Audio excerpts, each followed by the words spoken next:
Hello everyone and welcome. Happy to be here with you and happy to read these chats. Those of you who can read them, there lots of good mornings and lots of warmth in those chat comments. And this is the theme of today, is in fact to be happy, or maybe to be a little different word, to be inspired. Inspired is a form of happiness, of delight, of joy, of gladness. And it's inspiring to sit here with you and to have the opportunity to appreciate meditation, the teachings, community that's so widespread. So thank you. And maybe to be a little provocative for this meditation, and I hope you allow yourself to be, I don't know if provoked is the right word, or evoked, and that is to allow yourself to be inspired. And maybe the provocative question is, why not be inspired?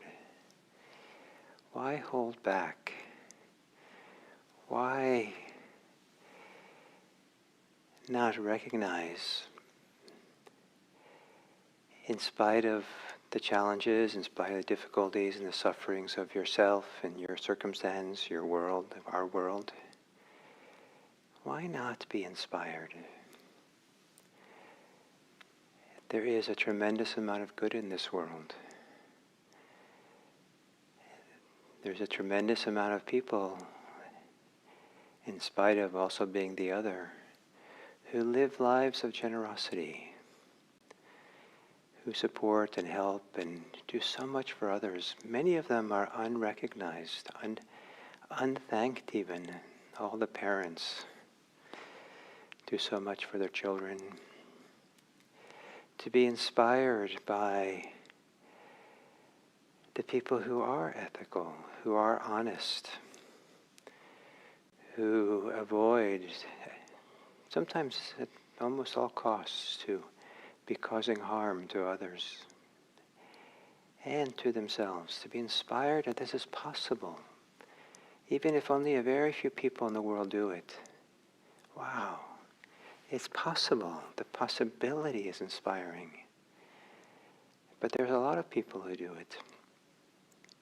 To be inspired by your ability, to be inspired by the almost divine circumstance of being able to sit and meditate, regardless of how difficult, again, so much of your life is, to have the circumstance to sit quietly, to sit still in a place that has a modicum of safety, a modicum of comfort, a modicum of demands perhaps on you. Isn't there something about this that's divine, that's heavenly, just so different than ordinary life?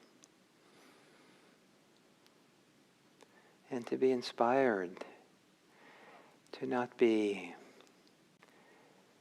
chasing after desires of all kinds. Some people get up in the morning and it's just kind of going out. One way of analyzing a life is going after one desire after another, incessantly.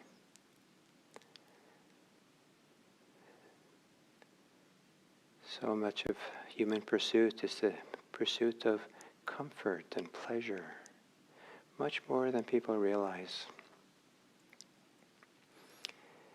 So here, to be inspired for these few minutes,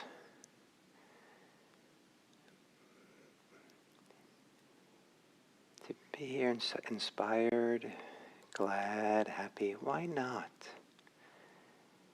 Why not be inspired in such a way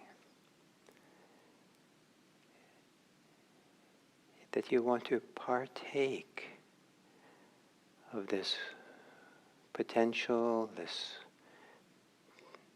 heavenly capacity, heaven-like, to really appreciate it, to really take it in, to be nourished, supported in such a way that the heart can feel safe and contented and happy. Your mind, the thinking mind, is happy to be turned inward on this experience here, to become quiet and still, so that whatever the thinking mind is, it can become quiet enough that it really partakes of the goodness that's here in you, with you, here. Why not be inspired? Why not be glad for what is possible right now to be glad for, to be happy for, to be happy with? So to gently close the eyes and to feel here in your body what is happening for you now after hearing these words. Was anything touched? Was anything repelled? Is there anything within that now you can take some time to be glad about, to be inspired?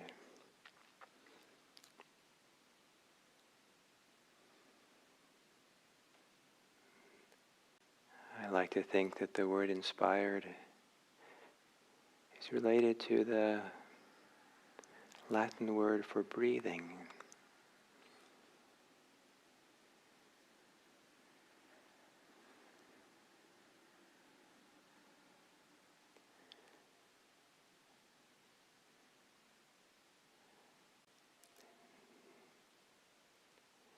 What is it that you can be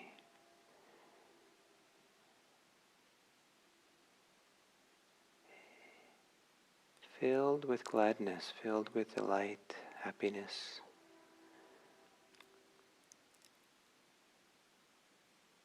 in being filled with your breathing?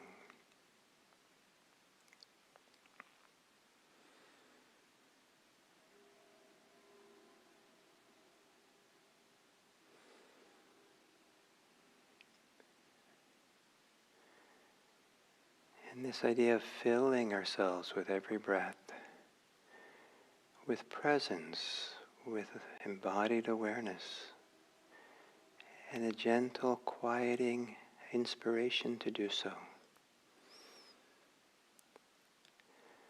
Where the path of practice is not linear, going down the path in a linear way to better and better, but the path is more like filling ourselves more and more with every breath, filling out with awareness,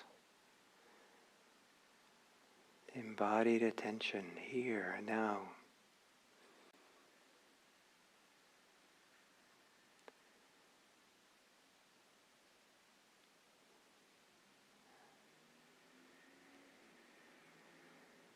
With happiness riding along, inspiration riding along every breath,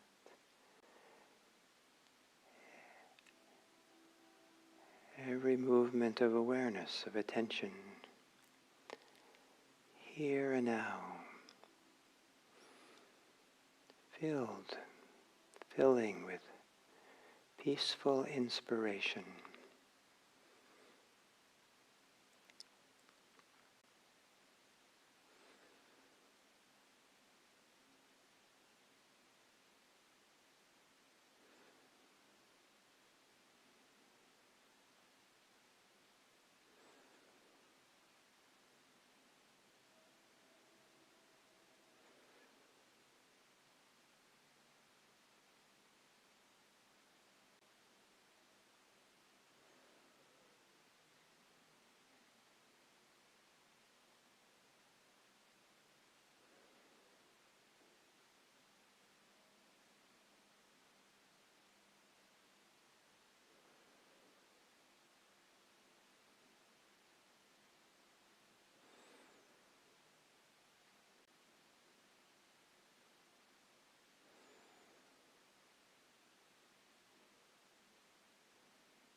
happy, inspired? Why prioritize thoughts that are unhappy, that are nothing to do with here and now? Why prioritize feelings that might be about other things?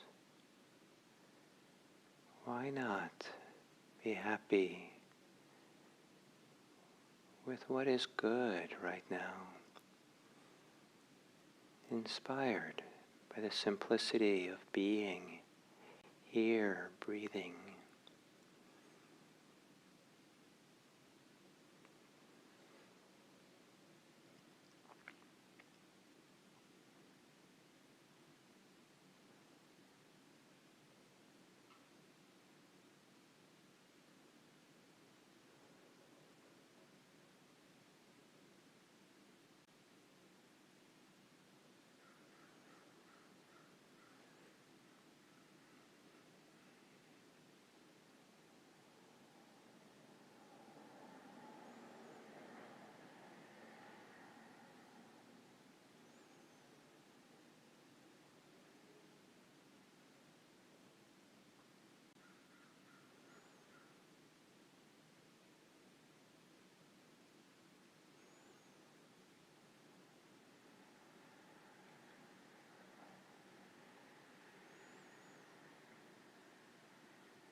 as we come to the end of this sitting, why not be happy?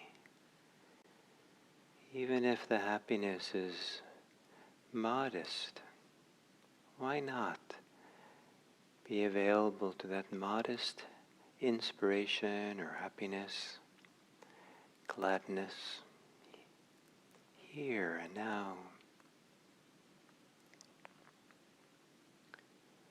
And is there a kind of happiness, inspiration, that supports you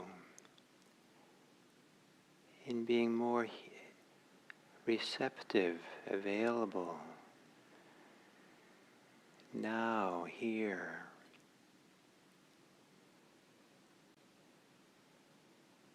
So you're not asserting yourself on the world or closed down to the world, but in that happiness, as modest as it is, more available to be present, to be receptive,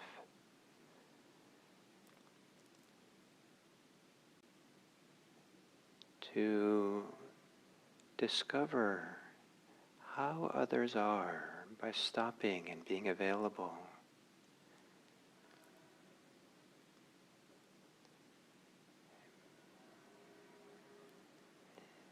Maybe an embodied pause to receive, register, be available to others.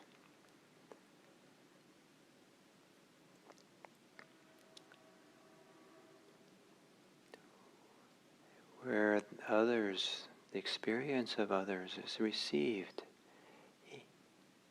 in your happiness.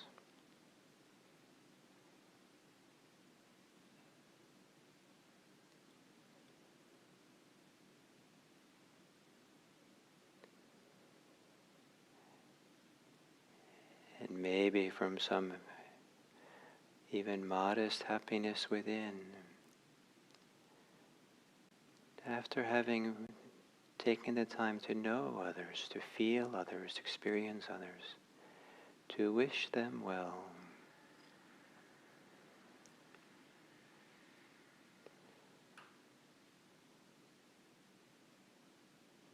May those who I'm aware of this day, may they be happy. May those who I take the time to know, may they be happy and safe.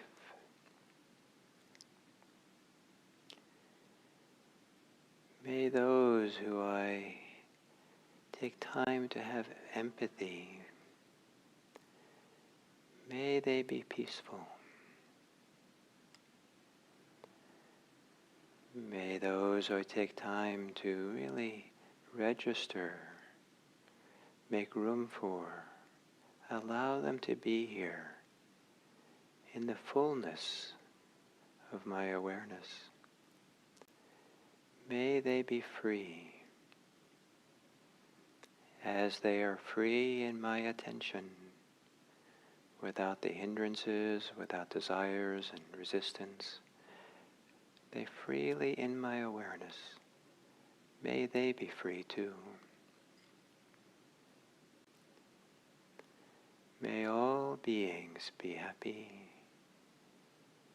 and may we contribute to the welfare, to the benefit and welfare of the whole world.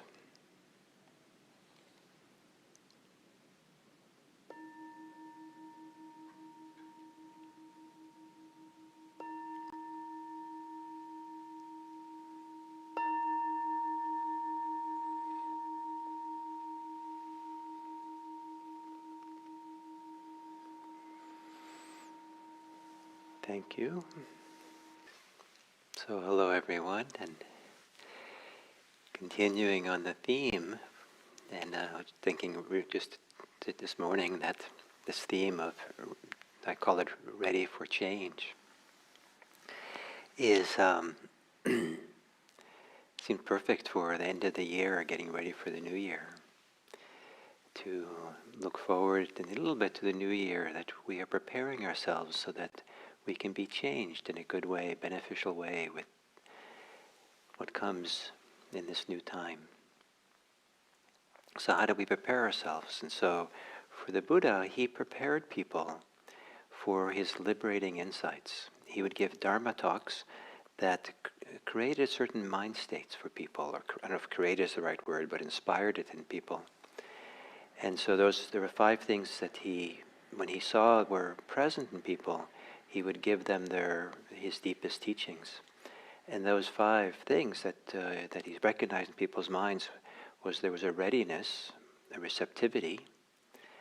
There is a malleability, a workability of the mind. The mind is soft enough to really, take something in and be changed by it. They're free of the hindrances.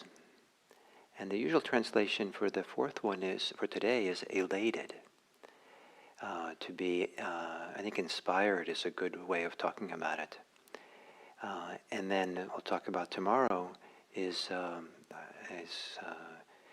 the usual translation is confidence. I like the word trust there, and we'll talk more about it tomorrow. The word also means kind of luminously bright. So, but today is elated. So there's a way of being inspired that certainly can be so preoccupying, so we can lose ourselves in it, that we're not available to the world and to experience, to teachings, to be changed by it. But it's also possible to be inspired or gladdened or elated in such a way that the mind gets quiet or still, to really now listen well, to really take in, to really allow the experience of the moment to really penetrate deeply. And so that second type of inspiration is what I think the Buddha was pointing towards. And so this word to be inspired and or to be elated or to be happy in a way. So the Buddha would inspire that in people. The classic texts say that by giving a talk, giving Dharma talks that covered a range of themes that I think were inspiring, were really got people's attention. Really, they got kind of absorbed, in a sense, concentrated in the talk. And these 5 qualities are all the qualities of a kind of absorbed, concentrated mind, like really present. And so he'd give talks about generosity. And I don't know, we don't know what they don't specify in the text, what exactly he said. But so what that means to me is that when it's unspecified, then it's up to us, for ourselves, to understand, to figure out, how do we get really inspired? How do we become a better person by reflecting on, considering the topic of generosity? For me, I lived for years in, secluded from the world, living in deep mountainous monasteries, here in this country and in Asia. And it was lovely. It was fantastic for me. And no regrets having done that. And it's quite wondrous to be in society. Here I am in Redwood City, in a middle of a city, and to be living the full life of a householder here, and to see how much generosity there is that I never knew when I was younger, knew about. And like, for example, raising children here, and seeing all the adults, so many who are putting on sports events and coaches and all kinds of things, are volunteering their time, their generosity, to make a rich life for the children growing up here. And I think it's really something to experience so much generosity for children. There could have been more, certainly, but what I saw was, inspiring. And then caring for my mother as she aged and then, went through her dementia and died. Again, I saw so much generosity the particular care place where she was in. It was phenomenal to me, the generosity, the care, the kindness, the love that she received. And there were so many volunteers who came to offer extra things for the people there at the care home, and musicians who came and played, and artists, and all kinds of things that came and did things with people there. And then I live here, I came here to this place in Redwood City. IMC is, I think of it as kind of like in the middle of the city. And it's become a wonderful collection here of so many generous people. I mean, IMC is completely run by volunteers, and volunteers volunteer out of their generosity, out of their care, their love, their happiness. And to be kind of experiencing the growth, this phenomenal kind of outpouring of generosity that's allowed this community to grow and develop, and we do so much here and at our retreat center. So inspired, there's a lot of generosity that's inspiring and brings out the best in people and does something to my heart that just makes it kind of open and soften. And then there's ethics, to be inspired by people's ethics. There's plenty of, if you read the news, of course, there's not the opposite of being ethical. Virtue doesn't stand high in front page news. But for every horrible story in the news, there are lots and lots and lots of unsung heroes of ethics, people who have committed to being honest, to not steal, not kill, not lie. And, a lot of this, what people don't do, is never seen because there's nothing to see.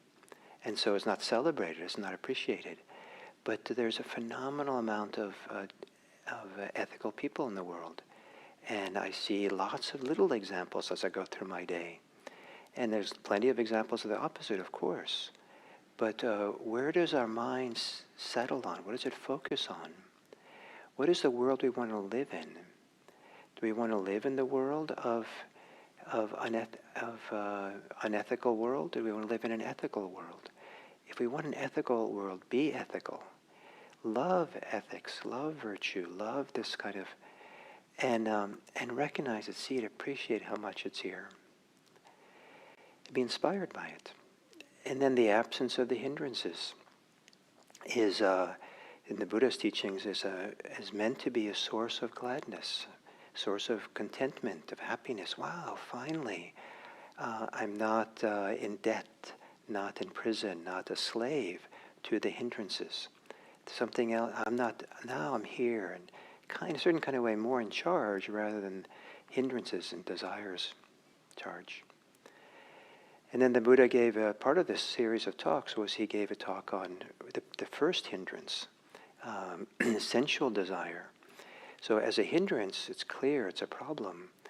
And but I think he highlighted it as being a particular characteristic of the human realm, is that people are very driven by sensual desire and sensual comfort. And and there's a way in which that there's dangers in pursuing sensual desires. Lots of people make all kinds of horrible mistakes and suffering in the world and harm others through the pursuit of sensual desires of different types. There's, he talked about the dangers of it. He talked about the vanity of sensual desires. It's interesting to kind of think how vanity or conceit is part of it, especially when it hurts other people. And he talked about the stain of sensual desire, and in the modern kind of English-speaking world, but I don't think we like so much to think about that there's stains, but there's a way in which we feel kind of, if we really feel some of the ways that people act around sensual desire, where they objectify other people, for example, and it's all about their own pleasure, not about a human connection. There's a stain, there's a diminishment, there's a contraction within. And to feel the benefit, the ethical dimension of how to live with our sensuality ethically, it can be inspiring to feel this. So to be inspired by this, to feel goodness of it, to feel the what's going right in our life, so that we have the right balance of input into our hearts, so that our heart is not weighed down or struggling. And how do we get the right input? How do we get inspired enough? Not the inspiration where we lose ourselves, but but rather the inspiration that allows for a deep kind of availability, full presence for this world and for our experience and for here, so that we're ready to be changed. We're happy. Be unhappy is to not, the opposite of being ready for change is to be maybe caught and tight and limited and deflated, but to be happy in a way. Yes, I have the courage, I have the willingness, I have the availability of trying something new, of trying a new way and being a new way, of letting go of some places where I'm stuck, letting go of some things I'm holding on to. Yes, I'm available. So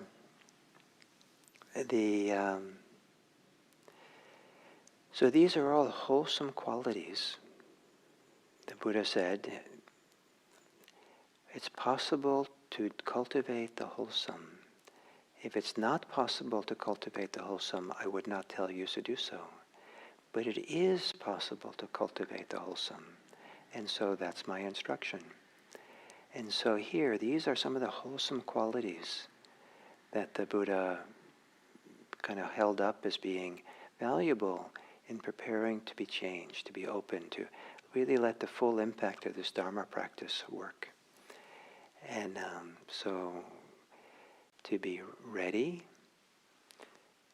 to be malleable mind, have a ready, it's all about the mind. It says a ready mind, a malleable mind, a mind free of the hindrances, an inspired mind, and then tomorrow it's the trusting mind, luminous mind. So, so for today, if you'd like, for your homework, your life work, is to see if you can be not exactly happier, but see if you can tune in to the parts of what's happening here in this life of yours that does make you happy, glad, inspired. Don't give so much, notice how much priority, statistically, in terms of time, how much priority you give to things which are the opposite of inspiring, the opposite of making you happy. Because whatever your mind is involved in and think about does have an impact on our mood, our emotions, our heart. And is your mind spending a lot of time with things which are not inspiring and not happy producing? And can you switch the percentage to have more percentage of the time, not all the time, but maybe 10% more, focused on what's inspiring, what's happy and good. I love the word good these days. And what is really good? What's the goodness of the moment here? So thank you. I hope that this homework, life work of inspiration is good for you and good for the people around you today. Thank you.